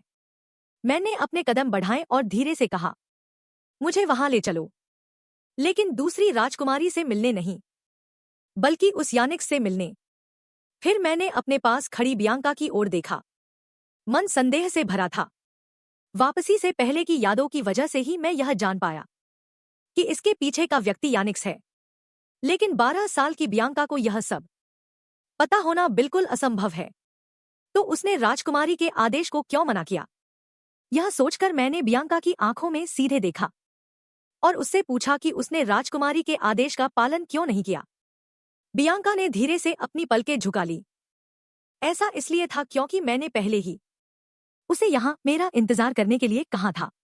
एक धमाके की आवाज के साथ मेरी पुतलियां अचानक सिकुड़ गई। मैं अपनी जगह पर ही जड़ हो गया। इसके तुरंत बाद मैंने अचानक अपना हाथ उठाया और धीरे से बियांका के बालों को सहलाया। शाबाश बियांका। और फिर महल का दरवाजा खोलते ही एक लड़का अंगड़ाई लेते हुए करीब आया। भूरे सफेद बाल और रोएंदार जानवरों वाले कान। वह बाघ जनजाति का लड़का बराक होगमा था, एक अत्यधिक कुशल दोहरी तलवार वाला योद्धा। हालांकि उसका स्वभाव हमेशा से ही अप्रत्याशित रहा है। मैंने बिना किसी भाव के कहा कि मैं यहां यानिक्स से मिलने आया हूं। बराक ने मुस्कुराते हुए महल के अंदर की ओर इशारा किया और बताया कि यानिक्स काफी समय से अंदर इंतजार कर रहा है। मेरा शरीर थोड़ा ठिठक गया। मैं इस मुसीबत वाले आदमी के साथ कोई संबंध नहीं रखना चाहता था, पर न चाहते हुए भी आमना सामना हो गया। अगले ही पल बराक ने अचानक मेरे कंधे पकड़ लिए और प्रस्ताव दिया कि क्यों न हम एक हार-जीत का फैसला करने वाली लड़ाई लड़े। मैंने मुसीबत से बचने की कोशिश करते हुए ठंडे स्वर में कहा, सितारों के पवित्र स्थल के नियम रईसों के बीच निजी लड़ाई की अनुमति नहीं देते। बराक अचानक मेरे चेहरे के करीब आया। उसके लहजे में बिना किसी छिपाव के उकसावा था। इससे पहले उसने चार्लोट के साथ लड़ाई की थी।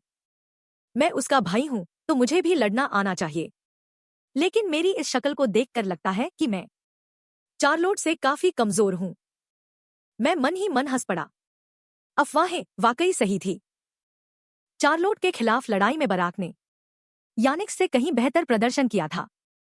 यहां तक कि शीर्ष विशेषज्ञों के बीच भी बराक की ताकत थोड़ी बेहतर थी।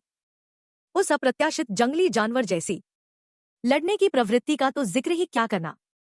लेकिन यानिक्स से मिलने से पहले मैं वाकई इस आदमी के साथ नहीं उलझना चाहता था। लेकिन उसकी जंगली जानवर जैसी पुतलियां बिना किसी छिपाव के युद्ध की भावना से भरी थी। ऐसा लग रहा था कि वह मुझे इतनी आसानी से जाने देने का इरादा नहीं रखता। अगले ही पल मेरी हथेली ने तुरंत बराक के आते हुए घूंसे को पकड़ लिया।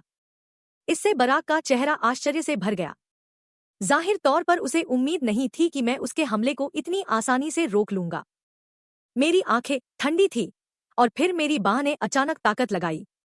कचरे की तरह उसे जोर से जमीन पर पटक दिया। उसे हिलने का मौका दिए बिना मैंने बेरहमी से अपना एक पैर उसकी पीठ पर रख दिया। इसके तुरंत बाद एक और जोरदार घूंसा दे मारा। बराक दर्द से पेट पकड़कर जमीन पर ढेर हो गया। मैं सीधा खड़ा हुआ और धीरे से एक लंबी सांस छोड़ी। आंखें फिर से शांत हो गईं, जैसे कि अभी अभी वाली वह हिंसक शक्ति कभी थी ही नहीं। बराक उठने के लिए संघर्ष कर रहा था। कुराशु, तुम बिल्कुल भी दया नहीं दिखाते हो। मैंने अपनी गर्दन सहलाते हुए उसकी बात सुधारी। तुमने ही पहले मुझे उकसाया था। बराक ने उत्साह से अपना हाथ बढ़ाया। यह तो वाकई बहुत बढ़िया है, लेकिन आगे बढ़ने से पहले क्या वह अपना हथियार उठा सकता है? मेरी आंखें गंभीर हो गईं और अनजाने में उसके डगमगाते शरीर पर नजर डाली। ज्यादा महत्वपूर्ण यह है कि क्या तुम अभी खड़े हो सकते हो? बराक के चेहरे की मुस्कान तुरंत जम गई। अगले ही सेकंड उसके पैर जवाब दे गए और उसका शरीर सीधे पीछे की ओर घिर गया। एक भारी आवाज के साथ बराक मौके पर ही बेहोश हो गया। बियांका जल्दी से करीब आई। उसकी आंखों में एक मुश्किल से नजर आने वाली चिंता थी। फिर मुझसे पूछा कि मैंने वास्तव में क्या किया। मैंने उसकी ओर पीट करके शांत आवाज में समझाया कि दरअसल मैंने विल्हेम परिवार की गुप्त कला का उपयोग किया था।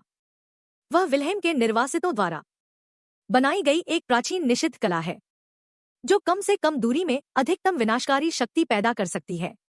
विशिष्ट परिस्थितियों में यह यहाँ तक कि कवच को भेदकर सीधे आंतरिक अंगों पर प्रहार कर सकती है। पिछली जिंदगी में पाइन मेंशन के जलने से पहले बरामद की गई यह एकमात्र गुप्त कला थी। पिछली जिंदगी में इसी की बदौलत मैं अनगिनत बार मौत के मुंह से वापस आ पाया था। कुछ क्षण बाद यानिक्स ने जमीन पर गिरे हुए बराक को देखा और उसके स्वर में थोड़ा आश्चर्य था। यह वास्तव में अविश्वसनीय है। मेरे जैसा एक बदनाम बेकार व्यक्ति बराक को हरा देगा। मैंने बेप्सी में एक लंबी सांस छोड़ी।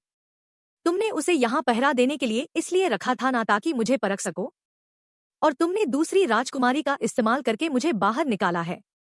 ऐसी स्थिति में स्वाभाविक रूप से मुझे व्यक्तिगत रूप से आना ही होगा, पर्दे के पीछे के इस इंसान यानी तुमसे मिलने। यानिक्स ने बड़ी दिलचस्पी से मुझे ऊपर नीचे देखा। तो मुझे इसका पता कैसे चला? यह वास्तव में अजीब लगता है। अभी मेरे द्वारा दिखाए जा रहे आभास को देखते हुए जो उसने पहले सुना था वह अफवाहों से बिल्कुल अलग है। मेरा लहजा जानबूझकर थोड़ा रुका, या यूं कहें कि मैं एक हारा हुआ इंसान हूं। यह अफवाह तुम जैसे शख्स ने ही फैलाई थी। लेकिन अगर आज तुम मुझसे हार गए, इस मशहूर बेकार युवा मालिक से, यह कहते हुए मेरे होठों के कोनों पर आत्मविश्वास की एक मुस्कान तैर गई, तो फिर बाहर फैली हुई वे अफवाहें शायद बदलनी पड़ेंगी। क्या मैं सही कह रहा हूं यानिक्स? यानिक्स ग्लेजर, लाहेलोन अकादमी से लेकर एज्योर जनरेशन संगठन की स्थापना तक हम इतने लंबे समय तक साथ साथ चले हैं। कहने को तो दोस्त हैं, पर मैं वास्तव में इस आदमी को बहुत अच्छी तरह से जानता हूं। वह किसी के भी करीब सिर्फ फायदे के लिए आता है, और ऐसे व्यक्ति के साथ रहने में अक्सर सबसे गंदी साजिशें छिपी होती हैं। पिछले जन्म की तस्वीरें अचानक दिमाग में उमड़ पड़ी। याद है, वह एज्योर जनरेशन का एक बाहरी मिशन था।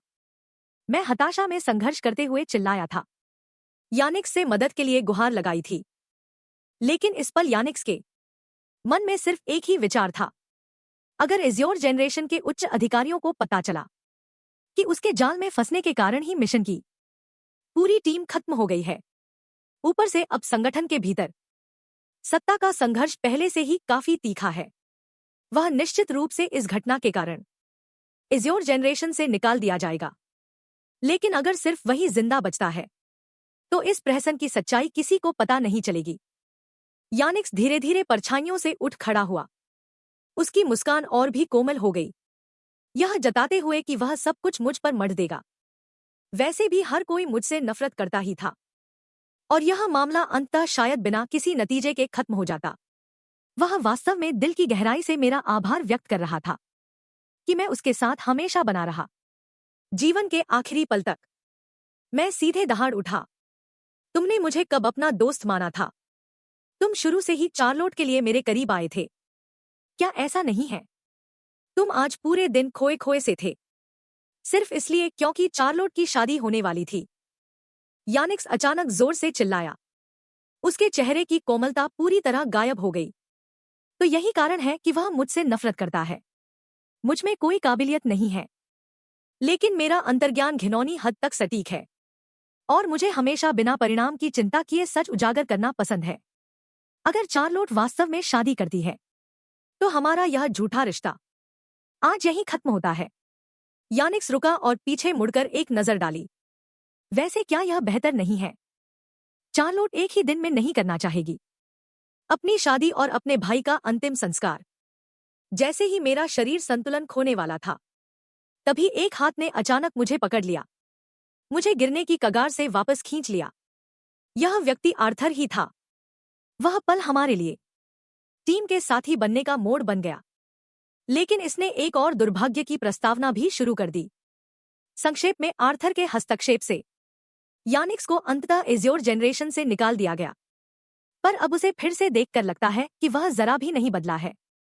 यानिक्स की आवाज ने मुझे वास्तविकता में वापस खींच लिया।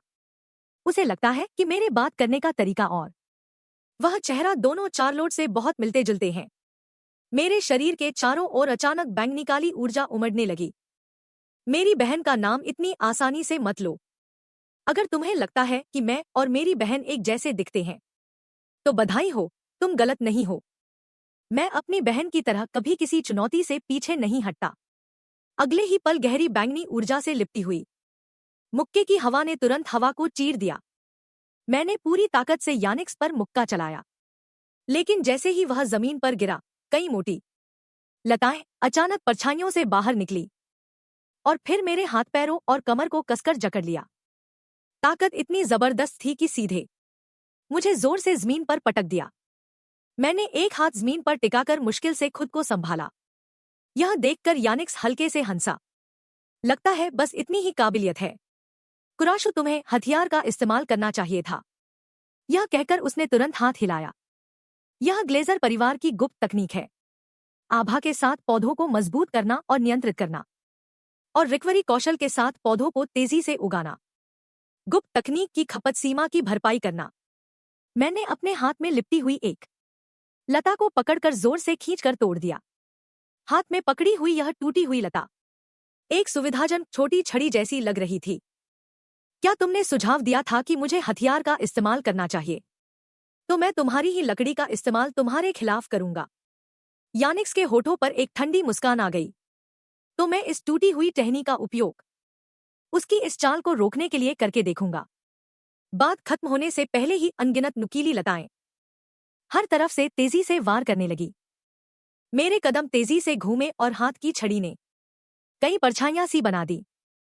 हर आती हुई लता को सटीक तरीके से काट दिया। यानिक्स की मुस्कान अचानक उसके चेहरे पर जम गई। वास्तव में वे सब मेरे द्वारा चकमा दे दी गईं। लेकिन यह कैसे संभव हो सकता है? चार्लोट जैसी प्रतिभाशाली होती तो बात अलग थी। क्या मैंने किसी ऐसी शक्ति को जागृत किया है, जैसे कि दिव्य दृष्टि जैसी कोई क्षमता? चाहे वह कितना ही सिर क्यों न पटक ले, उसे पता नहीं चलेगा। उसके लिए मैं एक जन्मजात दुश्मन हूं, क्योंकि वापस लौटने से पहले ही मैंने उसकी क्षमताओं को देख लिया था, और उस समय तक मैं उन चालों से ऊब चुका था। फिर मैं थोड़ा रुका और जानबूझकर उसकी कमजोर रग पर हाथ रखा। यानिक्स, तुम्हें इस समय फिर से चार्लोट की याद आ रही होगी ना? यह सुनकर यानिक्स का चेहरा अचानक काला पड़ गया। उसने जोर से जमीन पर मुक्का मारा, मुझे बात करने के तरीके के बारे में चेतावनी देते हुए कि इतना अभद्र मत बनो।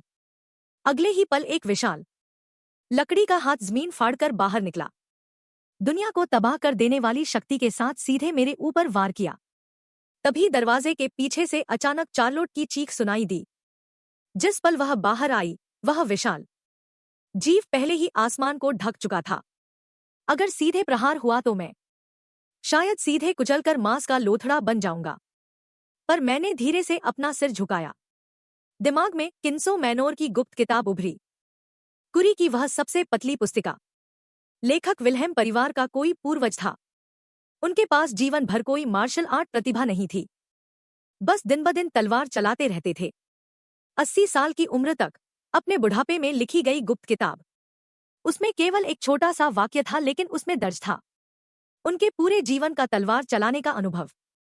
उस गुप्त तकनीक के लिए 5 इनय की स्थिति की आवश्यकता है, जिसे केवल नियमित प्रशिक्षण से प्राप्त नहीं किया जा सकता। लेकिन श्राप के कारण मैं अनगिनत बार हताशा में धकेला गया हूं। जीवन और मृत्यु के किनारे पर बार बार संघर्ष करते हुए मैंने इस पूर्वज की गुप्त तकनीक को समझ लिया। तलवार ही मैं हूं, मैं ही तलवार हूं। कोई हथियार नहीं है तो मेरी इच्छा ही सबसे तेज तलवार है। यह सोचकर मैंने धीरे से अपना हाथ उठाया और हथेली में केंद्रित किया। एक अत्यंत शुद्ध आभा को एक चमकदार सफेद तलवार की रोशनी अचानक आसमान की ओर उठी, भोर के तेज ब्लेड की तरह सीधे उस विशाल मुक्के की ओर बढ़ी। अगले ही पल वह मुक्का बीच से सीधे 2 टुकड़ों में कट गया। दरार फैलती गई जब तक कि पूरा विशाल शरीर नहीं कट गया।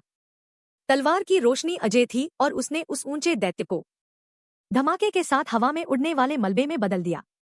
चार्लोट और वहां पहुंची बियांका दरवाजे पर खड़ी इस दृश्य को देखकर दंग रह गई। उस पल वे लगभग सांस लेना भी भूल गई।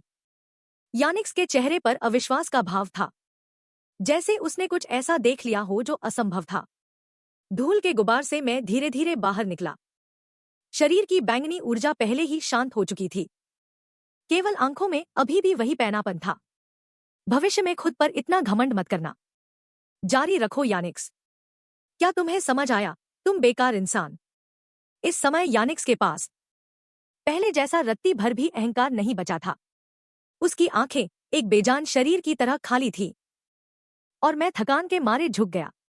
लानत है, मैंने सोचा था कि बाद के लिए कुछ ताकत बचाकर रखूंगा, ताकि धीरे धीरे उस आदमी के कौशल को छीन सकूं। लेकिन अभी उस पूर्वज की तलवार की इच्छा ने लगभग मेरे शरीर की सारी ताकत सोख ली थी। इस समय मेरे हाथ पांव हजारों किलो के बोझ की तरह भारी थे। तभी पीछे से कोमल कदमों की आहट सुनाई दी। 2 हाथों ने धीरे से मुझे मजबूती से सहारा दिया। पता चला कि वह बियांका थी। उसके गाल मेरी पीठ से सटे हुए थे। एक चुभने वाली लेकिन अजीब तरह से स्थिर बर्फीली जादुई शक्ति उसकी हथेली से धीरे धीरे मेरे शरीर में समाने लगी। मेरा शरीर अचानक कांपने लगा और फिर मैं दर्द से चिल्लाते हुए सिर पीछे करने से खुद को रोक नहीं पाया। यह देखकर फिलेरियन की आवाज एक दुर्लभ घबराहट के साथ सुनाई दी। वह तेजी से आगे आया और बिना कुछ कहे मुझे बेहोश हालत में अपने कंधे पर उठा लिया। और इस समय पीछे बैंक्वेट हॉल में पहले ही खलबली मच चुकी थी। अभी वह क्या हलचल थी। ऐसा सुना है कि विल्हेम परिवार के उस बेकार लड़के ने यानिक्स को हरा दिया। फिलेरियन ने कान लगाकर सुना और उसके होठों के कोनों पर एक शरारती मुस्कान आ गई। अफवाहें उसकी सोच से भी ज्यादा तेजी से फैल रही थी। उसने नीचे मेरे सोए हुए चेहरे की ओर देखा। उसकी आंखें थोड़ी गहरी हुईं। यह लड़का सचमुच नहीं पता कि यह लड़का बहुत बहादुर है या फिर इसमें दिमाग ही नहीं है। लेकिन चाहे जो भी हो, जब तक मैं जागूंगा तब तक पूरा स्टालन का कुलीन वर्ग याद रखेगा कुराशु विल्हेम नाम को। उसने रात के आकाश की ओर देखते हुए धीमी आवाज में फुसफुसाते हुए कहा, उसे श्राप को बेअसर करने के शोध में मदद करने से पहले मैं मर नहीं सकता। देखते ही देखते 7 दिन बीत गए। मैं ट्रेनिंग ग्राउंड में दिन रात अपनी तलवारबाजी को निखार रहा था। अब जाकर आखिरकार मैं पूरी तरह से मुक्त हो गया हूं उस वार के दुष्प्रभावों से। अगर उस समय मैंने जबरदस्ती लगातार उस पूर्वज की गुप्त तकनीक का इस्तेमाल किया होता और फिर खुद को हताशा में धकेला होता, तो मेरा हश्र यानिक्स से भी बुरा होता। उस दिन वापस आते समय गाड़ी में मैं पूरे 1 दिन बेहोश रहा। अगर मैं बीच में कमजोरी की वजह से बेहोश न हुआ होता तो कम से कम यानिक्स के कौशल को छीनने का आधारभूत कार्य पूरा कर लेता। वास्तव में मैंने पहले ही 2 तरीके सोच लिए थे कौशल छीनने के लिए। एक मेरे टैलेंट स्किल ब्लैक ईटर का मानक अनलॉक हिस्सा है। दूसरा तरीका प्रतिद्वंद्वी को खुद पर शक करने के लिए प्रेरित करना है, ताकि वे अपने दिल की गहराई से कमतर समझने लगे अपने स्वयं के कौशल के मूल्य को। यानिक्स के लिए मेरा इरादा दूसरे तरीके का उपयोग करने का ही था। यह तरीका तुलनात्मक रूप से थोड़ा आसान है। बस प्रतिद्वंद्वी को भारी बढ़त के साथ कुचलना होता है, और जिस पारिवारिक गुप्त तकनीक पर उसे गर्व था, उसे मेरी एक तलवार के वार ने पल भर में खत्म कर दिया। वह हार पूरी तरह से स्पष्ट थी। उसका विश्वास पहले ही पूरी तरह से चकनाचूर हो चुका है। यानिक्स को उस आग से कुचल दिया गया जिसे वह खुद बेकार समझता था।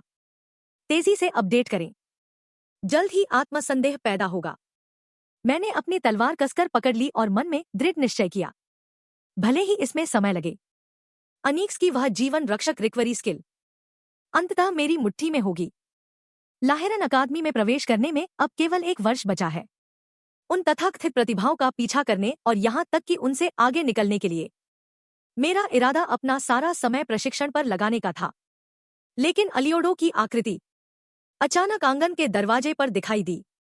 मास्टर क्लॉशियस, लॉर्ड बेलोगिन अभी चिंगसो विला पहुंच चुके हैं।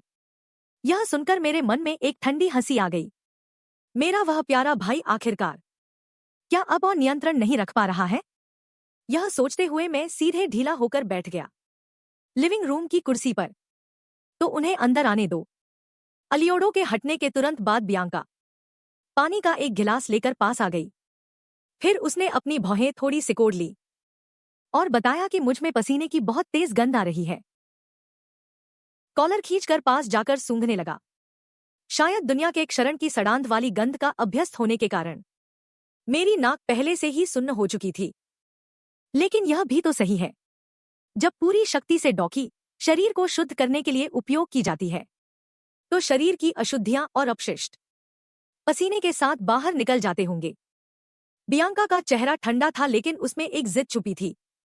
बेलोगिन से मिलने से पहले मुझे पहले सफाई करनी चाहिए। मैंने लापरवाही से हाथ हिला दिया। जरूरत नहीं है। वैसे भी व्यायाम करने के बाद नहाना तो मेहनत का काम ही है। बियांका ने आधा कदम पीछे लिया। पूरा शरीर प्रतिरोध से भरा हुआ था, तो कृपया मुझसे पहले उसके करीब न जाने दें। मैं मौके पर ही चौंक गया और अपनी भौहें सिकोड़ दी। बियांका, क्या तुम अपनी मंगेतर को आदेश दे रही हो? मुझे उम्मीद नहीं थी कि बियांका इतनी बड़ी हो गई है। उसे घबराया हुआ देखकर मेरे मन में अचानक एक खालीपन सा आया। पिछले जन्म में विनाश और संघर्ष में डूबे हुए मैंने कभी इस तरह का सुखद जीवन नहीं जिया था। वे लोग जो मेरे साथ थे, खासकर वह आर्थर जैसा लड़का, अगर वह मुझे अब इस तरह लापरवाह देखता तो निश्चित रूप से अपनी उन हमेशा तनावपूर्ण आंखों से मुझे ठंडी नजरों से घूरता। वह शुरू से अंत तक एक ऐसे नायक रहे हैं जो हमेशा अग्रिम पंक्ति में खड़े रहते हैं और कभी सतर्कता नहीं छोड़ते। तो इस समय वह कहाँ होंगे और क्या कर रहे होंगे?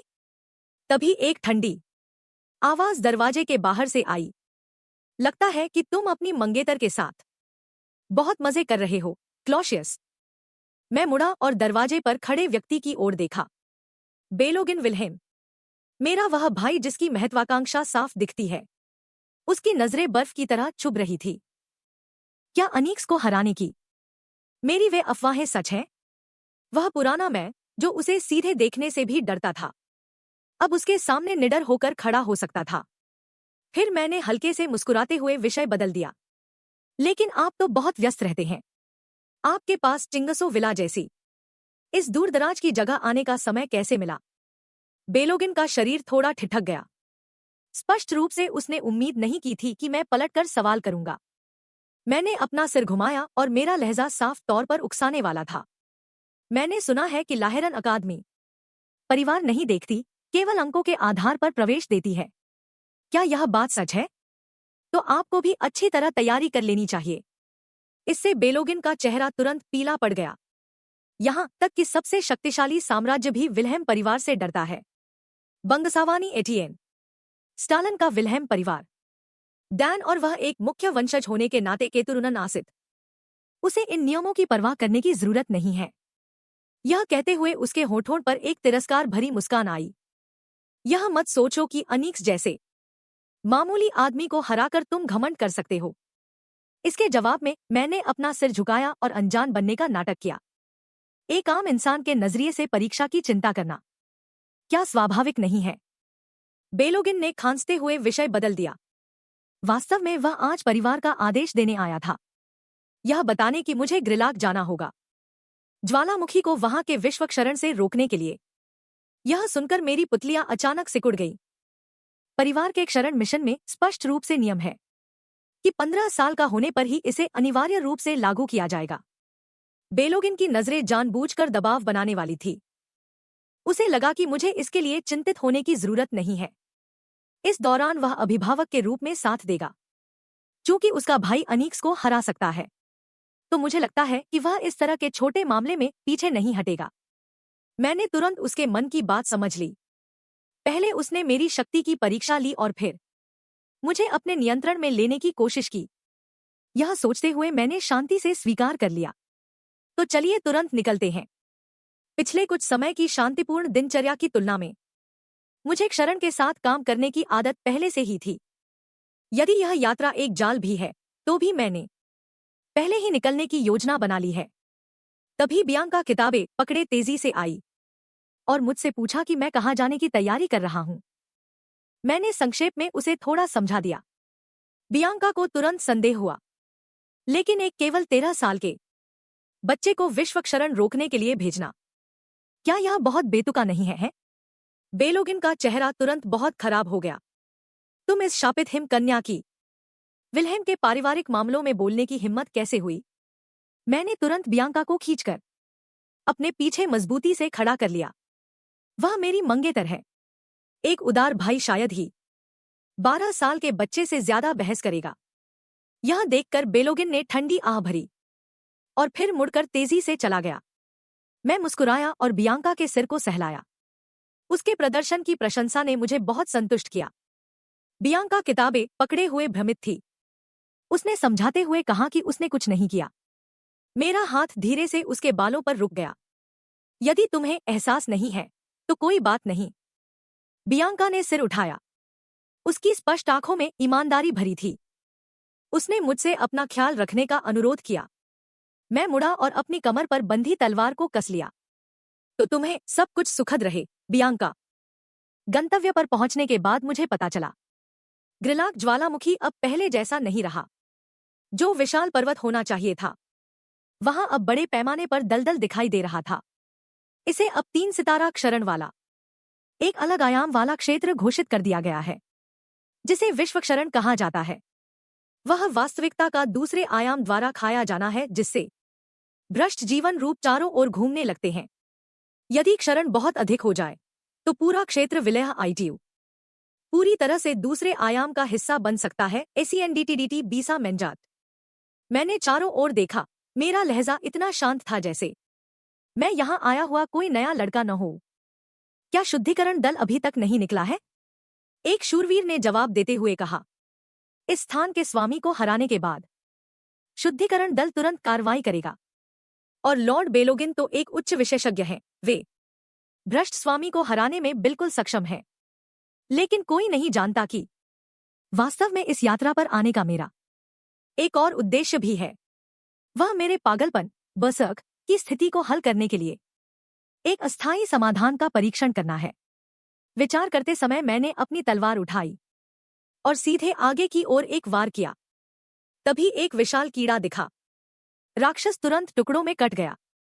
तभी एक शूरवीर ने उत्सुकता से पूछना शुरू किया, क्या मैंने पहले कभी विश्वक्षरण का सामना किया है? मैंने गर्व के साथ अपना सिर ऊपर उठाया।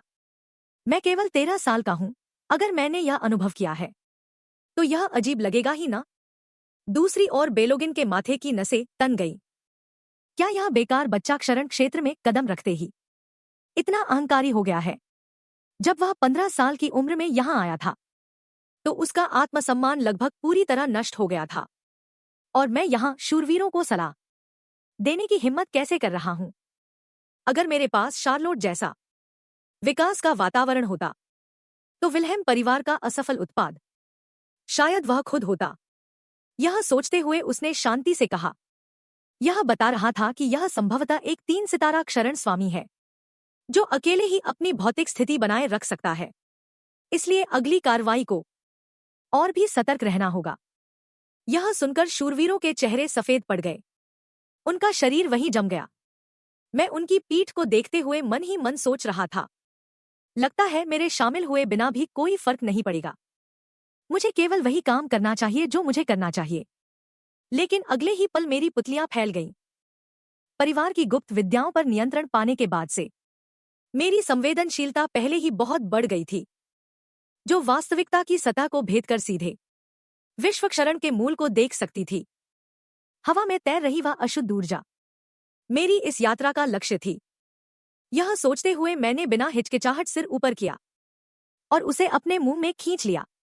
अगले ही पल मेरी आंखें खून जैसी लाल हो गईं और तुरंत ही खून जैसा मीठा तरल बाहर निकल आया। यह देखकर शूरवीर तुरंत दौड़कर आए और पूछने लगे कि क्या मेरे शरीर में कोई समस्या है। यहां तक कि बेलोगिन भी तेजी से आगे आया। उसके स्वर में दुर्लभ चिंता थी। यह इसलिए था क्योंकि मैं पहली बार आया था और मैंने खुद पर बहुत अधिक दबाव डाल लिया था। इसलिए यदि आवश्यकता हुई तो वह मुझे वापस शिविर तक ले जा सकता है। यह सुनकर मैंने धीरे से सिर उठाया और बताया कि मुझे कोई बड़ी समस्या नहीं है।